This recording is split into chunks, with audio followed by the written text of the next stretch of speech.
Step into the ring, it's Monday Night Fire. My rhymes burn hotter than a funeral pyre.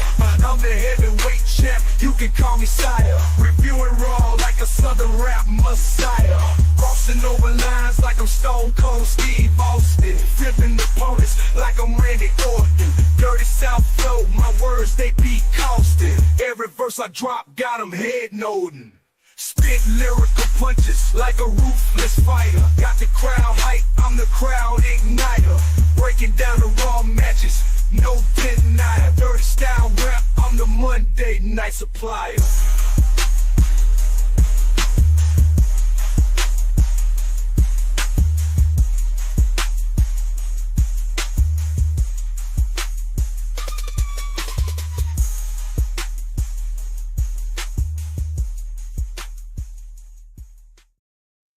What is up, window lickers, gruns, friends, my friends, chaos goblins? How are you doing? It's another Monday, and it's it's 7 p.m. Grun.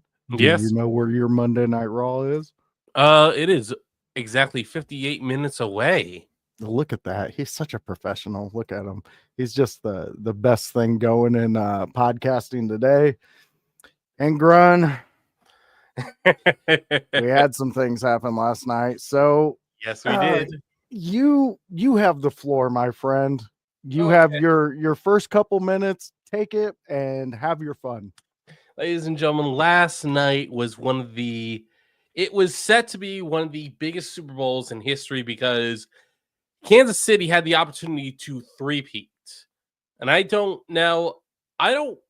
think many teams have done it before. And Patrick Mahomes was wanted to cement himself better than Tom Brady. And the Kansas City Chiefs, not only did they not win, they could not get out of the starting gate until the Eagles started taking their best players out. And not because of injury, not because there were concerns, but because the Eagles started the game 24-0 by the end of the first half, would get to 34 points and before the Chiefs could even score. And there have been, for the last 2 years, people have been saying Jalen can't read a defense. Saquon Barkley's not a good running back. There's no good players on the Eagles. All these things about each individual player, and yet in this entire game, they did shut down Saquon Barkley. But Kobe DeJean got an interception and a touchdown. Zach Bond got an interception. And multiple people scored. Saquon Barkley, sure, he didn't get a touchdown. But it took a team effort. Very true. Eagles proved in one game that this team was absolutely unstoppable.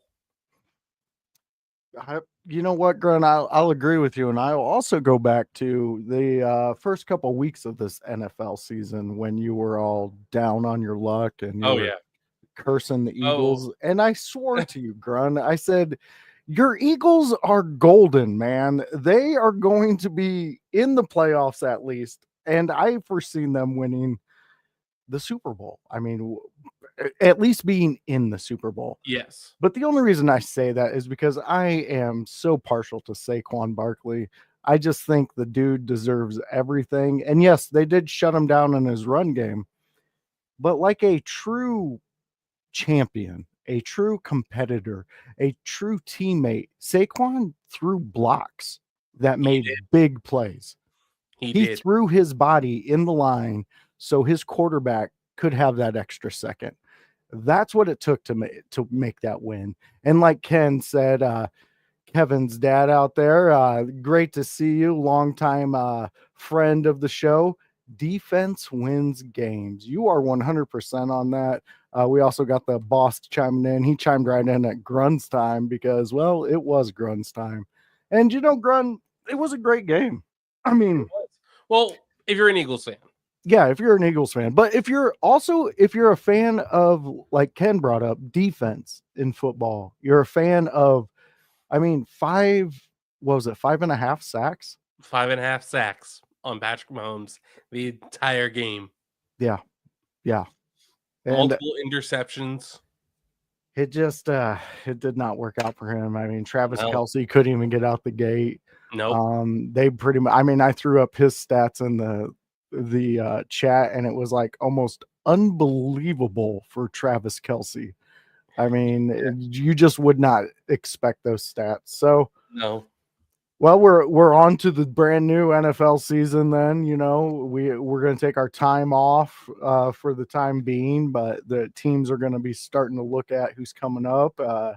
Somebody's going to get drafted, and we got a draft buddy ourselves here, Bruzy, chiming in. Sup, y'all? What's up, Bruzy? How you doing? We're just talking a little Eagles right now because Grun. Well, you seen what his people did to their own town. What are you guys doing? To be fair, Philadelphia doesn't exactly have the most mentally stable human beings that live in it. And it would not have mattered if the Eagles lost because for whatever reason, these psychopaths decide it is playoff season. If we win the Super Bowl, we're going to destroy our city. If we lose the Super Bowl, we are going to destroy our city. It's almost like you guys shouldn't go to the Super Bowl. Let Philadelphia rebuild for a little bit. For the sake of our city, yes. Unfortunately, I doubt these people need a reason. Very true. I think the people that specifically cause the damage, I think they just look for a reason. They don't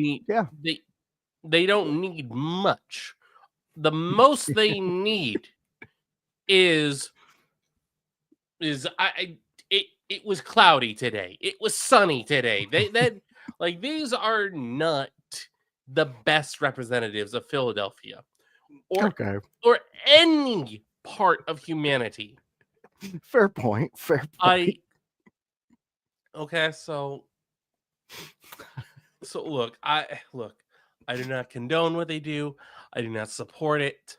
I think they need to stop. I think if people want to celebrate the win, absolutely go ahead and do it. People were launching fireworks. They were holding fireworks and they were just launching them at each other. What the hell? I'm just talking about in my area, and in your area. I'm talking about in the suburbs of Philadelphia. Okay, where people aren't that crazy, but people were launching fireworks, regardless of whether they had informed the local county or township buildings or not. Over there in the burbs. They'll take the hey, fine. Tyler, go get your Roman candles. We're gonna celebrate, everybody. Philadelphia won. Hey, Margaret, you got any sparklers? Yeah, Jesus, man. What? I mean, there were legit fireworks going off. I trust me, if it's anybody who has any type of connection to fireworks in the middle of winter, they're probably pretty good fireworks. Yep. You don't really risk it for a couple, sparklers and blackjacks. You kind of you want to go up for the mortars. You want to make a little noise. All right. We got Hypocrisy Jones jumping in. Window licking time. What's up, Hypocrisy Jones? How are you doing? And there, Lou comes in at the very end, the tail end of the grun rant. I mean, this should have been on people's calendars as of last night. People should have marked it down. They knew grun was going to be just loving life right now, and that's what you do. I mean, what is this? Boom booms, boom booms. I like it. We're going to keep it. That's what's going on. But grun. Yes. As we can see here, and as our fans who tune in weekly can probably notice, we're missing one of our beards. Yes, we are. Unfortunately, Kevin is feeling under the weather and does not feel up to join us tonight. We wish him to get better very soon. So we can have him back next week.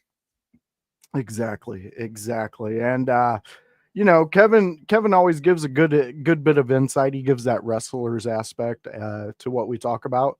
So, we just wish him well, and we'll see him next week. And it'll be a fun time getting Kevin back on.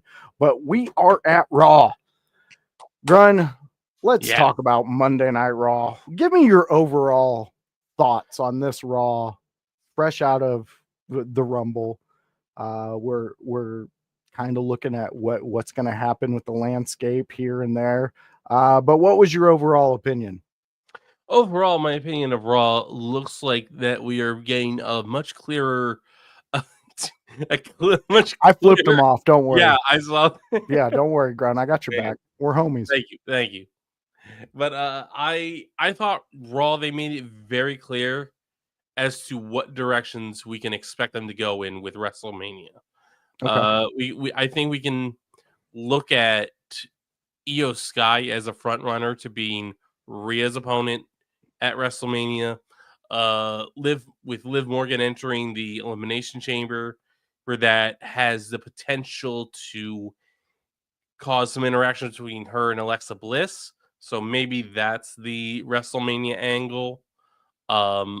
And some drama coming up between Finn Balor and Dirty Dominic Mysterio, which is definitely going to be interesting if that's the direction they go in.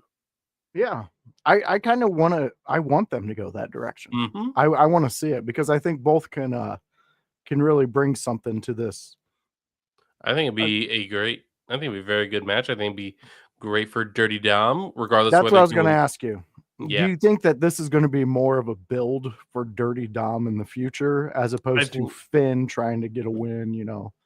I think with Finn, what we're seeing is storytelling to get him back to looking as a main player because he is kind of slowly going into his own madness, and that is going to culminate in the disintegration of the Judgment Day. Now, I don't know how much that disintegrates. I think, I don't know if Liv drops Dirty Dom. I don't know if JD just decides, "Hey Finn, you've gone too far. I can't be with you anymore," and then JD goes off on his own. But they're moving a lot of pieces in storytelling that will definitely feel like we'll see the end of those stories at WrestleMania. All right. I like it. I do like it. I like the Finn angle. I like the idea that Judgment Day may not be what it was. Whether it be, Finn not being there anymore or, it's splitting up completely and then everybody just going their separate ways. But as you're saying those things, something in my head is telling me something because I seen somebody who put up a video and they were describing Paul Heyman as of late and how he's dressing and what he's looking like. And he's looking like Solo. He's dressing like Solo, without the suits that Heyman usually wears. And Solo is also dressing, that turtleneck with the gold necklace. What's that from? What's that exact look from? If you're a 90s kid out there and you know it, put it in the chat. Grun, this may be before you. So I was born in 93, so it's like iffy if I actually am gonna know it. Okay. There's a famous wrestler. Wait. Oh my God, of course I know it's The Rock. Yes. The Rock once used to dress like that. Yes, there is it's a meme of The Rock that floats around nowadays. That's how people will know it. But Solo was dressing like that. So here, let's play Saturday Night Conspiracy at Seas. So let's say Paul Heyman was told by The Rock, this is the new bloodline. This is where you're going. You're going with the new guys, the younger guys. This isn't happening with the old bloodline. So there's going to be a turn because there's a favor owed. We don't know exactly what that favor owed. is, but we could pretty much put our hands around it. It's going to be something against Roman or CM Punk. So that destroys that bloodline. Okay. That bloodline's done. What else does Roman have in his pocket that he could call back to in times of desperation? In times of desperation, if he doesn't have his bloodline anymore, I think you're going. I think you're going Seth Rollins. I'm going Seth Rollins. And now, yes, the Shield is Dean Ambrose also. But who were we talking about before all this? Finn Balor. Finn Balor. Why wouldn't Finn Balor make a perfect third person for a newly formed Shield with Sami Zayn as like somebody they can bring in for an extra guy or somebody who could just has their back? Almost like a Heyman, but without the giving the inspirational speeches and shit like that. I'm just now I'm just saying, I'm just playing conspiracy right now. But what if they did that? What if Finn Balor took the Dean Ambrose spot in the Shield and we got this new idea of the Shield? Because right now, what else are you going to do with Finn? Right now, I think you're going to do it anything with Finn. I think the path you go with Finn is to try and send him down a path of madness, bringing back in a justification of bringing back the Demon King, and now you have all the pieces you need to form Dean as a sort of tweener, but also make him a megastar because he's got that good angelic side of him, but he's got that Demon King in him too. And he brings that out at crucial moments. What was Dean Ambrose to the Shield's group?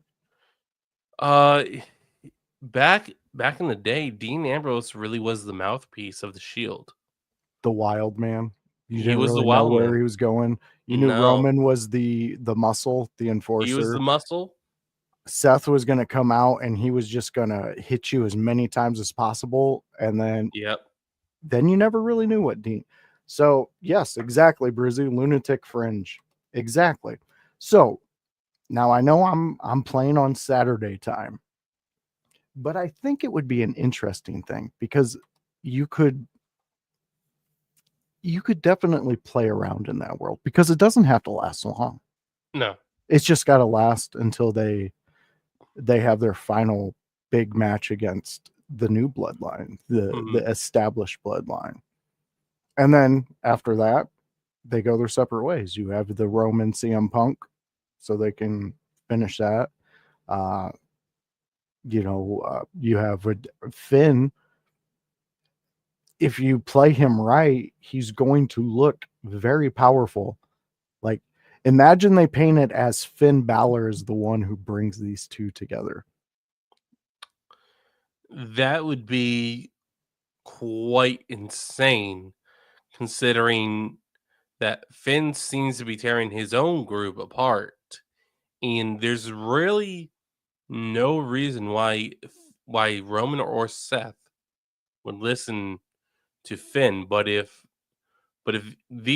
Finn does somehow unite those Roman and Seth with him, that just shows Finn has the capability of being a great leader. I'm just throwing it out there. We can get off the island of conspiracies, but it's interesting to me that what the things are falling in. I will say though, you could take the Finn Balor aspect out of it, but I do think we're going to get a new idea of the Shield coming out because there's a lot of references being thrown out there. I mean, there was Jay's son was over there in the what is called the Shield corner. Mm-hmm. When was the last time you heard them even bring up the Shield besides like little segments here and there when it's like a vignette for Seth. It's been a while. It has It has been been. some time. And now that we're getting all these references, we're getting the idea that they're playing with us with Heyman and what is he going to do? Because right now, Heyman's the biggest question mark in this bloodline with Roman. He's the biggest question mark because right now, to me, I don't like the guy, but right now, to me, this is the first moment LeBron James got to be traded. Every team wanted him. Who wouldn't want Paul Heyman as their go-to guy, their counselor, their mentor, their guy who knows how to get championships? Who wouldn't want that? Especially in a group where you could collect so many titles. I don't know, Grun. That's where I'm at with them. Yeah. Hopefully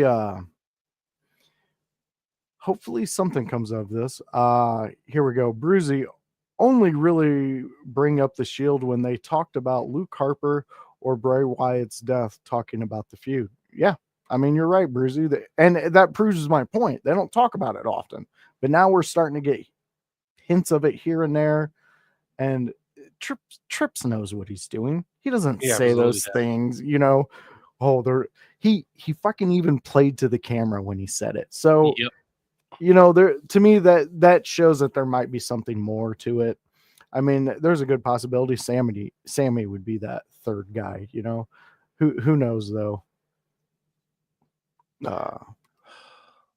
Triple Hitachi knows. Fucking Bruzy. And Lucy chiming in. He did see that video too. That was interesting. Yeah. So that's where I'm at there. Grun, let me ask you, Charlotte Flair, are you buying what you're seeing? You've had a week to see her show up on all these fucking places. So, are you buying what Charlotte Flair's selling, Grun? I think by SmackDown, I am more invested in what she decides to do now than I was when she had won the Royal Rumble. However, I cannot stand Charlotte Flair. And I have narrowed it down to a segment with Becky Lynch, and it's not she dropped the title and made Becky pick it up segment. This is long before that, when Becky had left the WWE for a couple weeks, took a couple weeks off for a medical treatment. They kept they kept that quiet.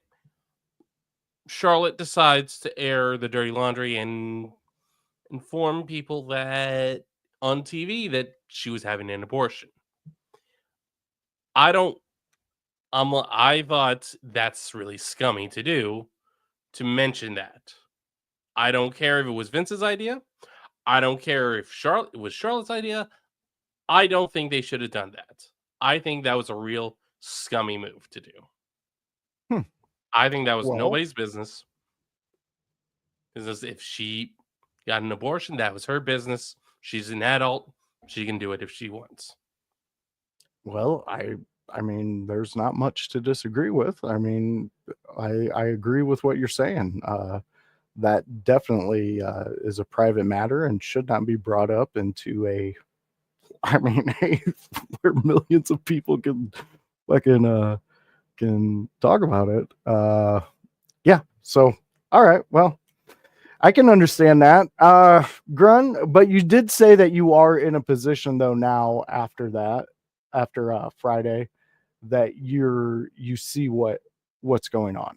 Yes, You absolutely. see you're buying what she's selling. I am buying it, yeah. And I'm going go ahead if you had more to add. I mean, the only thing I had to add was that I'm agreeing with, I think, what is the general sentiment is that she should pick Tiffany. Yeah. Okay. So that's where you're at with that. It seems like House is there. And yes, House, I seen you guys talked about that on Sunday. House is chiming in. I still think there's good business in Flair picking Tiffany and losing to Tiffany at Mania, making Tiffany a bigger star. And yeah, I mean that's a very fair point. Exactly where Grun was at. She's going to break her father's record for divorces, and you gotta fucking love Brucey. And Jones chimed in with hashtag normalize schmorshana talk. Yeah. I mean, I guess in a way, I got you.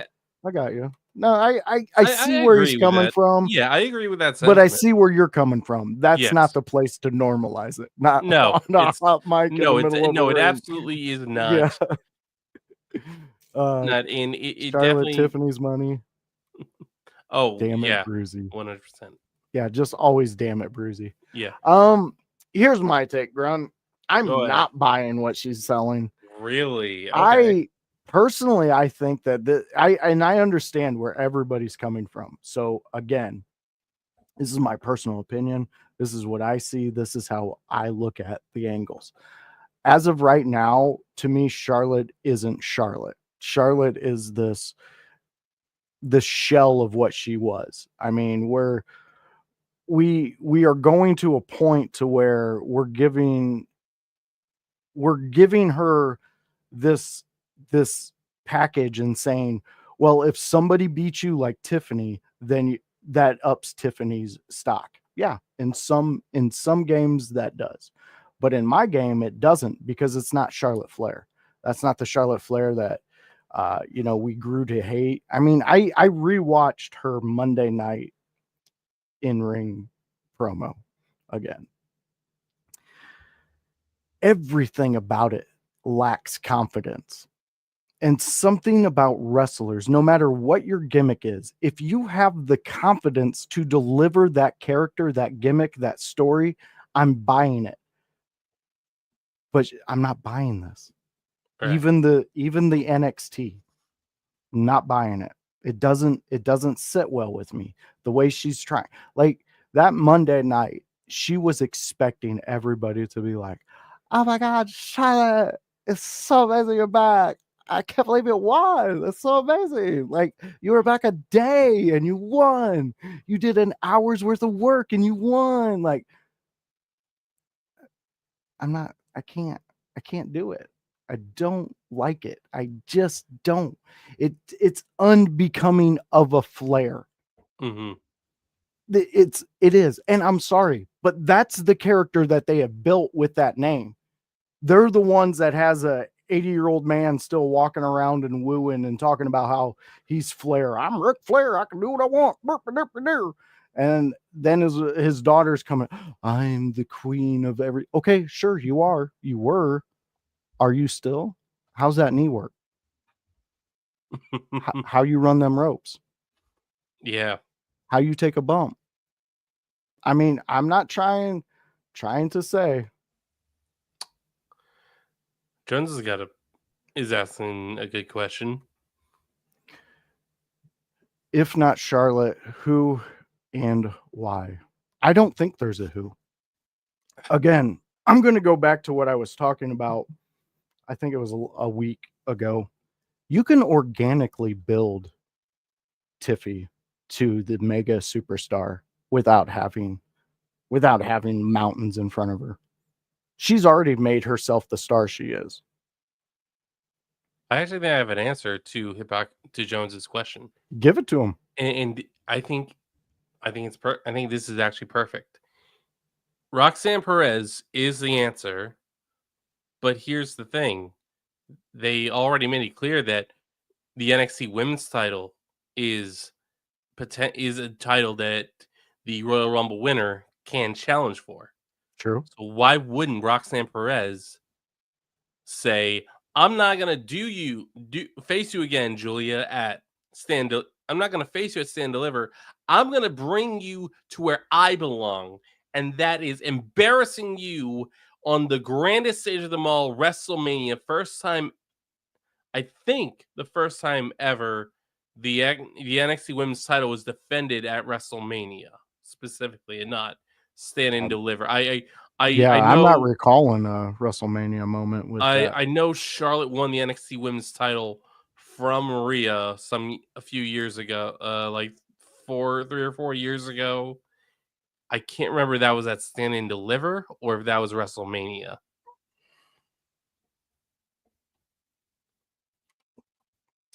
My point is, this is from Jones Mhm. fans. My point is, Charlotte will be there April 19th, regardless. I'm not tripping over this welcome back period. Well, and I get you, and I get totally. Listen, I get everybody's point on this. Lou saying at COVID Mania they defended it, or is that Okay. when she won? Um, okay, I get your guys' point on this, and maybe in the next couple weeks she'll prove me wrong, and I'll be eating my words here, and that's perfectly fine. I actually welcome her to do that because I'm a Flair fan. That family, what they've done in the ring, and just the entertainment of watching Flair when I was learning about the wrestling world, it was really something. I mean, it just was. It was a moment in time that if you turned on Monday night and it was WCW, there was a good chance you were seeing Ric Flair in the ring yelling about something. But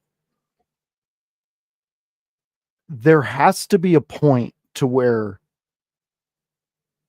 the booing of the fans do not shock you like that. That you guys can say all you want about how this is okay. You're fine with what she's being presented as, and everything will be okay. That's fine, but you cannot tell me that that was not a general shocked reaction to being booed when you think that the world's going to be a totally different place and that you got everybody in the palm of your hands. She was completely shocked by that. It took her back. And she tried to get back with it, and she may have. In some eyes, she did. In my eyes, she didn't, because it was more of a stumble fest right afterwards. But again, like I just said, I will let her go for a week, couple weeks. She can prove to me, and that's perfectly fine. So we'll get we'll put a pin in that, Grun, like we always Okay. do. We'll put a pin in Charlotte Flair and what's going on with her. Also, it is an almost Raw after WrestleMania crowd. They tend to be a bit overbearing. Yeah, yeah. Kind of like an Eagles fan. He definitely had to throw that in there. Yep, Brucey of course he did. Flair was always in his boxers on Nitro. You know what? You're not lying there. Traditionally, you get a face reaction upon a injury return. Generally, Traditionally, you do. But yeah. when you don't, you got to know how to pivot. And I do think I need to throw this in. House mentioned this Sunday Give on it the to me, house Grun. party. It is hard to cheer for someone that has the appearance of being a nepo baby. Yeah, it really is. Randy Orton definitely had that for quite 15 plus years. Yeah, And we in probably around the time COVID started, the COVID era, that is when he was able to start turning it around, and people were giving him the flowers that he had earned over the last 20 years. yeah. Brucey chiming in. Voice, don't you go putting a pin in Flair. That way you were talking, you might have a voodoo doll. No, no, I don't. I do not. But whatever. Yeah, I got you. I got you. Okay, so we're done with the Flair talk for tonight. We'll move on. Like I said, we'll Mhm. wait for to see what she can do, and hopefully, she does what she does, what she's normally about.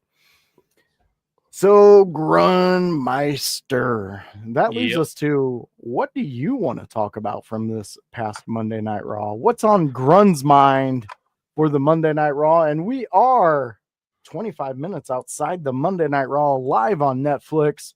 So get ready, get your last bit of information from us before you go out to Monday Night Raw. And Grun, what are you thinking about?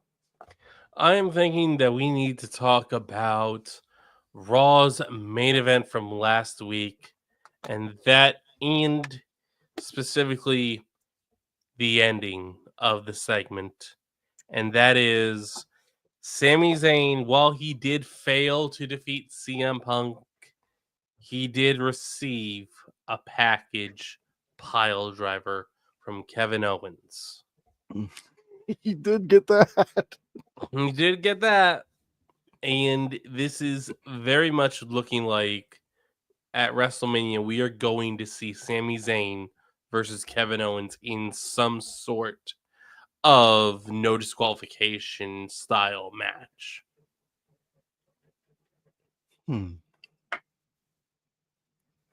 That's where you think we're going on this one? Possibly. It like I know. Is that what you're wanting? I definitely want them at Mania. I definitely want that match. Mm-hmm. As far as no DQ or not, like I know you and Voight or House have been saying it's gotta be a street fight. It's gotta be a street fight. It's like I don't know if they're gonna go the route of street fight. I'm not gonna complain if they go the route of street fight, but I just think those two need to have a match at Mania. Yeah, I agree with you. I do think I have said it, and House has said it. I do think it needs to be a street fight.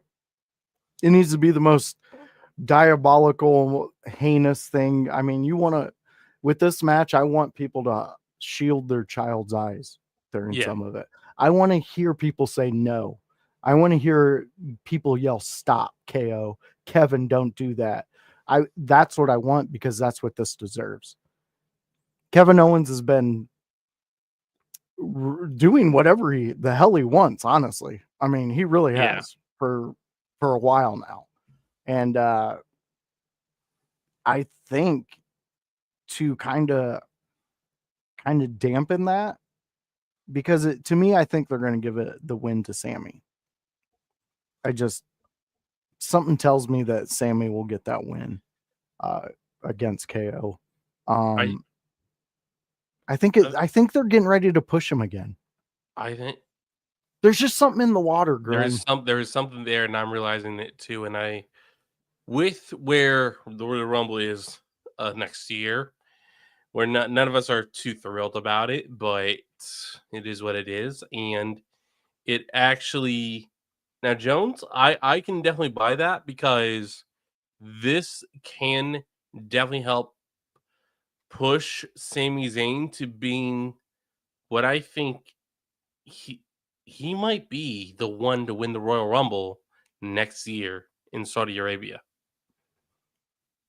That's where it's going to be, right? Yep. It's going to be, I think, Riyadh. They do love him over there. They do. And Sami Zayn gets huge pops overseas. He does. He absolutely does. And you can make an argument that these are the Saudi Arabian and we've seen the Saudi Arabian people, they, regardless of the fact that Sami Zayn is of Syrian descent, they love him. Yeah. See, and that's a big thing right there. Mm-hmm. And I don't want to say that WWE focuses on things like that, somewhat politics and things like that, but there's you can feel it, right? You can sense there's something with Sami Zayn that they're gearing up to do. It feels almost like they're gearing him up for another run.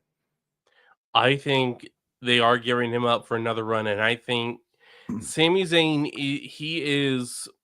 they call him the underdog from the underground, and that is because he plays the perfect underdog role. He plays that perfect underdog babyface. Who was better, Daniel Bryan or Sami Zayn? I think it's got to be Daniel Bryan, just because Sami Zayn, like, sure, he's definitely has had not exactly a great time in WWE, but he's also been the yes man. Whereas Daniel Bryan, he was always very much pushing the grain, pushing the envelope, and really trying to get himself into bigger opportunities. And Triple H, I can buy that maybe backstage he was really advocating for Daniel Bryan, but at the same time, Triple H probably did not have as much say as he did before Vince left. Yeah. So Vince said no, he's too small. He doesn't look like a champion. He wants this long hair, scruffy beard. He wants to look like this lumberjack, but he's too small. Like he's not gonna be a believable world champion. It took getting the entire WWE universe behind him. And Daniel Bryan did that. He got the entire WWE universe behind him. The entire WWE universe, it was one of the rare times that they actually succeeded in making WWE change their plans. You are 100% on that, and that is hard to argue because he did start a whole movement and he did go against the grain. I guess the only counter I can have to that is Sami Zayn still has years. He does. Sami Zayn still he's still gaining fans. Yes.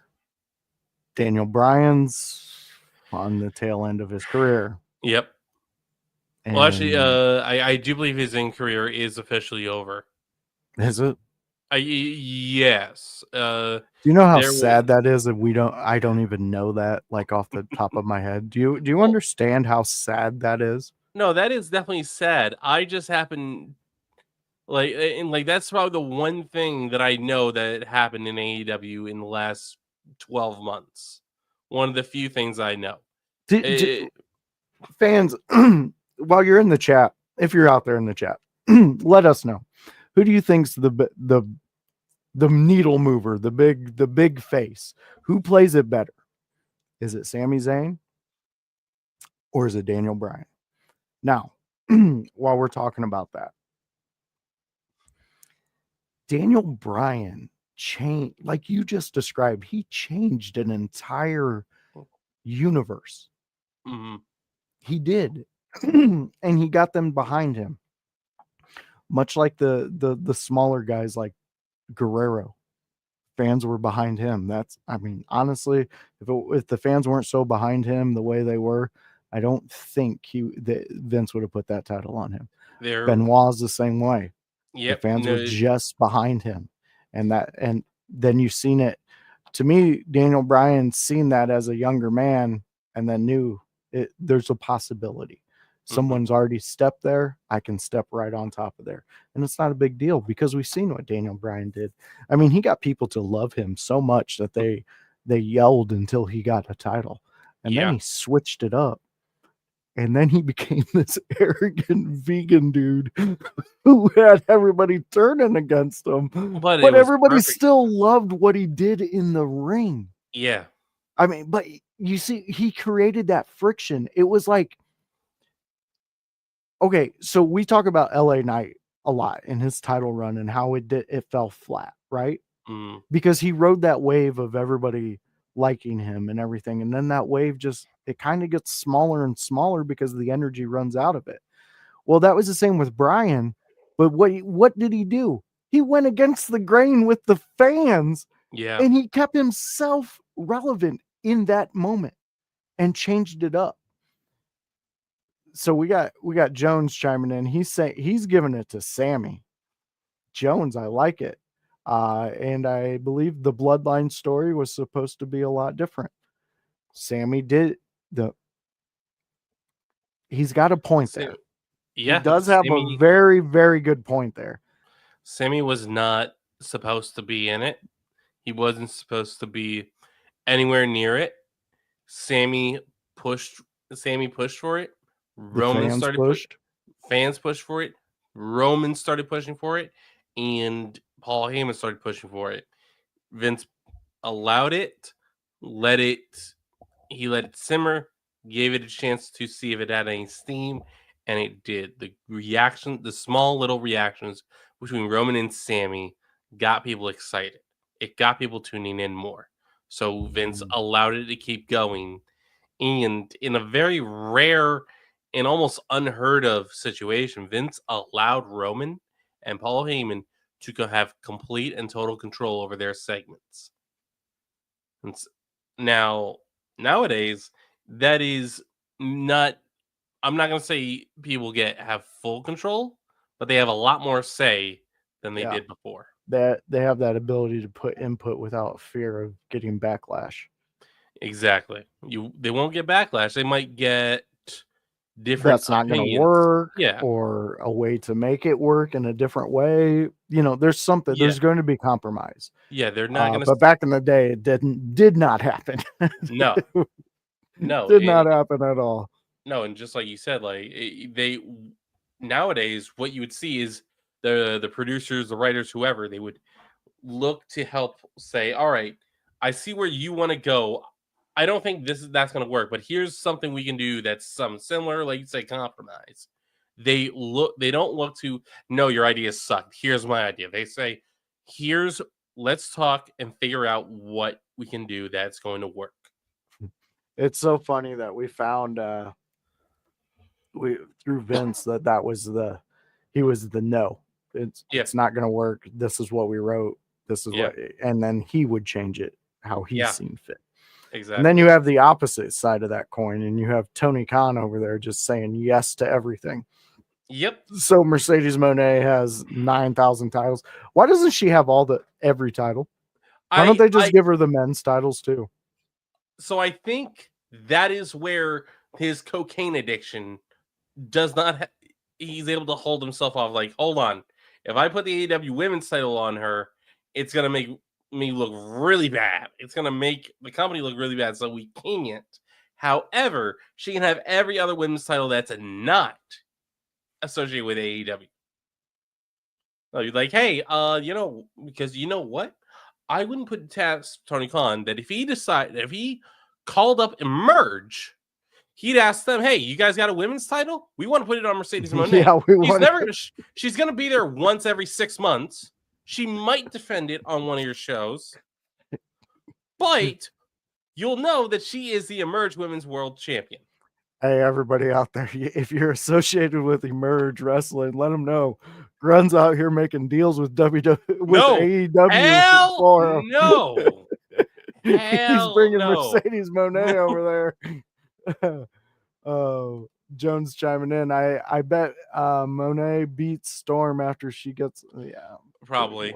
Why you gotta probably come in because with there is no because Mariah May has.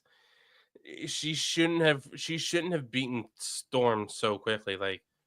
Like Tony did not see the potential for a long story that you drag out with Mariah May and Tony Storm as mentor and student, or mentor and apprentice, whatever you want to call that relationship.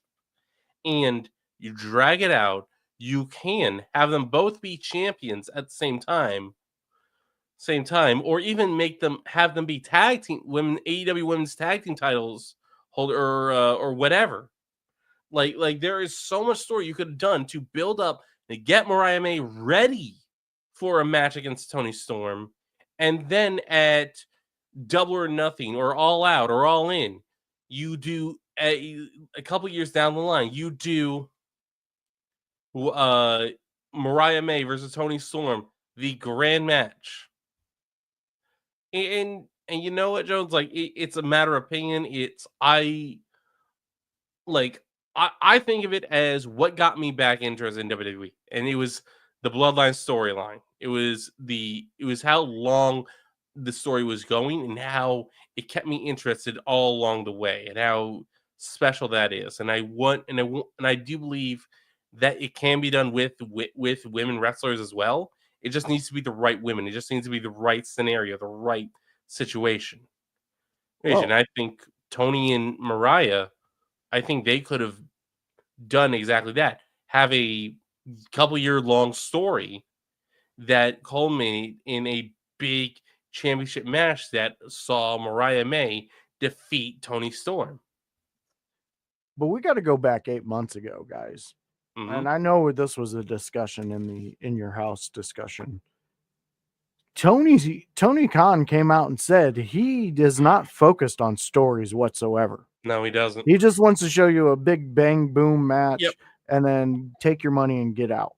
So yes, Jones, I can see where you do like their story, but I can also see where Grunt's saying, you can like that story, but if you stretch it out, you're making money and you're telling a big story between those two. And I think it would have been his best. It would have been AEW's best work outside of the setting houses on fire and shit like that. That was pretty good work. I mean, that was some that was some good storytelling there. But yeah, I think we're coming to a point to where something has to happen with AEW. And it's got to be big because again, like I said, to not know Daniel Bryan did his last match is kind of like you dropped the ball on that. That's that's a guy that generations love. Yeah. You know, people followed him to different places, you know? They did. So, anyways, Grun, we're 9 minutes outside of Raw. Let's give some last ideas, thoughts of this Raw, and let's hear what you might be looking at going towards this Raw. Isn't there a big Bailey match for the Elimination Chamber Bailey will qualifier? be taking on the Women's Intercontinental Champion, Lyra Valkyria. Who you getting on that one? I got Bailey because I don't think Lyra needs the win. I think you have Bailey in there, and it's going to be a lot more. And it's going to have that because Roxanne Perez is confirmed to have a qualifying match for the Elimination Chamber, not this week, not tonight, but next week against Raquel Rodriguez. And so if you're gonna have Roxanne in there, you don't want her to just be I don't think you want her in there with Lyra Valkyria, only because you want to give people a taste of Roxanne Perez versus Liv Morgan, Roxanne Perez versus Alexa Bliss versus Bailey, and because all these women, like, they have been fans of each other outside of WWE before each of them got there, and admired each other, respected each other, and met each other. We've seen photos circulating online of CM Punk meeting Roxanne Perez and Cora Jade when they were still teenagers and just fans. Yeah. And Bailey meeting both those same women. So it is all about teasing potential matches. Which is for Roxanne Perez in order to build her up to being the next women's champion down the line. I like it. Okay, so anything you're looking forward to coming up on this Raw besides that match? I mean, we're all looking forward to the Bailey match with Lyra. Absolutely. It's going to be epic. Yeah. Besides that, I am probably looking forward to it looks like we are getting Rey Mysterio is in a qualifying match against Logan Paul. We have got AJ Styles is making his return to Raw tonight. He is back with Raw. Yep. And there's one other match that is confirmed for the show. It is a women's tag team match. Liv Morgan and Raquel Rodriguez team up to take on Io Sky and Dakota Kai, who is back and been cleared from receiving a concussion recently. Awesome. Well, this sounds like a good Raw, everybody. And we are 6 minutes outside of going live with Raw. So, Grun, you know what we do at the end of the show? You know where it's time to drop the names and tell the people where they can find those blue eyes, the villainous. So go ahead, Grun, let them know where they can find you.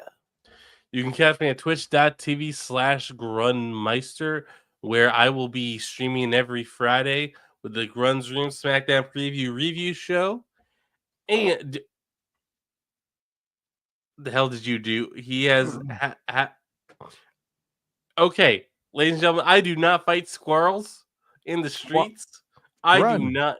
It's breaking news. Who said it was breaking news? You're the only one who's saying This is what Philadelphia fans do after a Super Bowl win. They fight squirrels. I've never heard that. I've heard of them punching horses. And maybe you're a fake Philadelphia guy. I'm not a fake Philadelphia guy. I just didn't grow up in the city.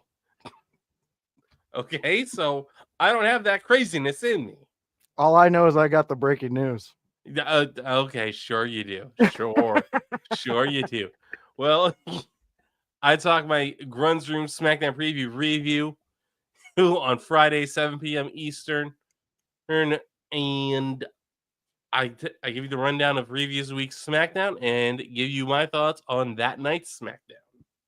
Yes, he does, and it's a fun time. So go and check that out on a Friday. You can hear all about the SmackDown and Grun's Room and what happens in there, his social experiments and squirrels. He's got an army of them. They're Grunanites.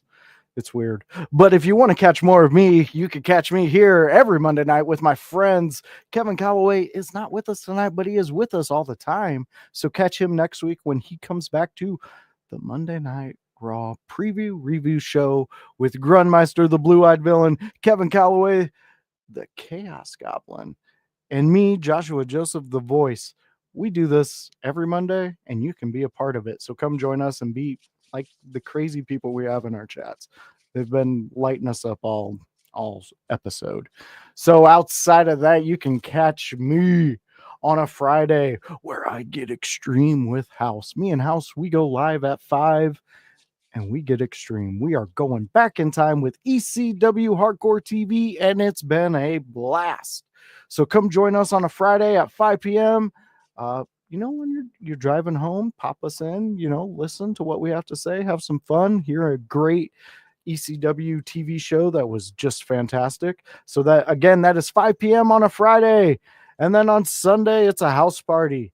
If you're a part of the household and you like to talk wrestling, well, you can catch us on a Sunday. It's usually around 11 to 12 when we go live. So come on, jump on, hit the like, hit the subscribe, get the notification bell going. And that's how you know we're live.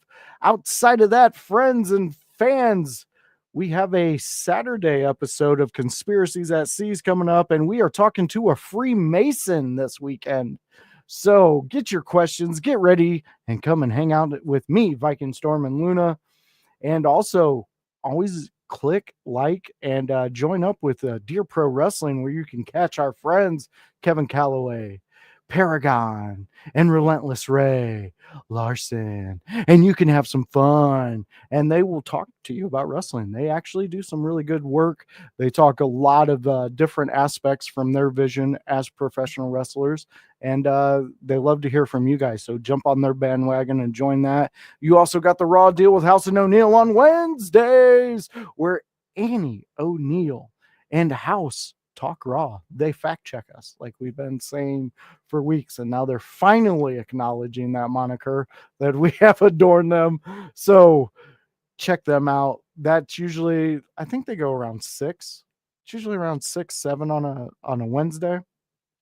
So go check that out. That's a lot of shows, fans. In Your House is a big movie network, and we got a lot of shows. 6 shows a week. Come join us. Come be a part of it. Hang out with us and do what you do. So for me, for the Grunmeister, and for Kevin Calloway, we will catch you on the next one.